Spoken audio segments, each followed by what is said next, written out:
اعوذ باللہ من الشیطان الرجیم بسم اللہ الرحمن الرحیم۔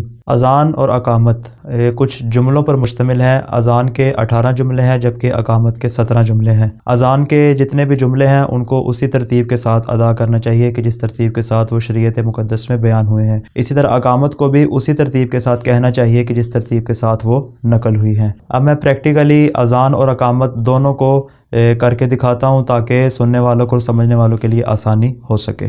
اذان کے جب بھی جملے کہے جائیں تو اس میں مناسب وقفہ ہونا چاہیے تاکہ ایک جملہ دوسرے جملے کے ساتھ مخلوط نہ ہو جائے۔ اعوذ باللہ من الشیطان الرجیم بسم اللہ الرحمن الرحیم۔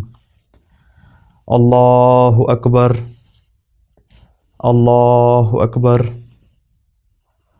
اللہ اکبر اللہ اکبر اشہد ان لا الہ الا اللہ اشہد ان لا الہ الا اللہ اشہد ان محمد رسول اللہ اشہد ان محمد رسول اللہ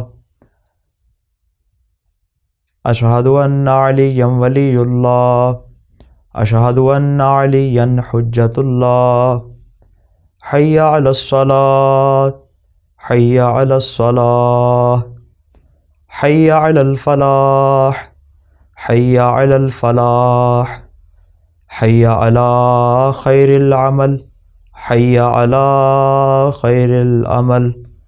اللہ اکبر اللہ اکبر لا الہ الا اللہ لا الہ الا اللہ۔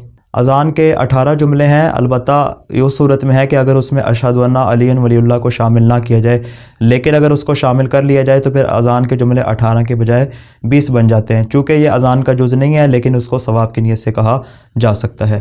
یہی حکم اقامت کا بھی ہے کہ ویسے اس کے 17 جملے ہیں لیکن اگر اس میں اشہد ان علی ولی اللہ کا اضافہ کیا جائے 2 جملوں کا تو یہ 19 جملے بن جاتے ہیں، لیکن اگر اس کو شمار نہ کیا جائے تو پھر اقامت کے 17 جملے شمار ہوتے ہیں۔ آپ ذرا اقامت ملاحظہ کیجئے۔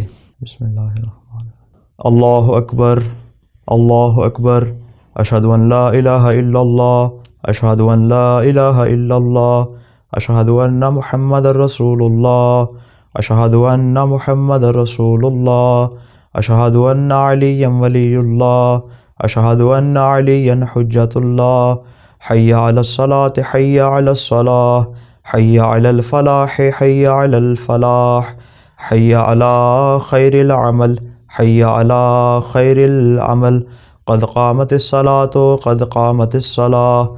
اللہ اکبر لا الہ الا اللہ۔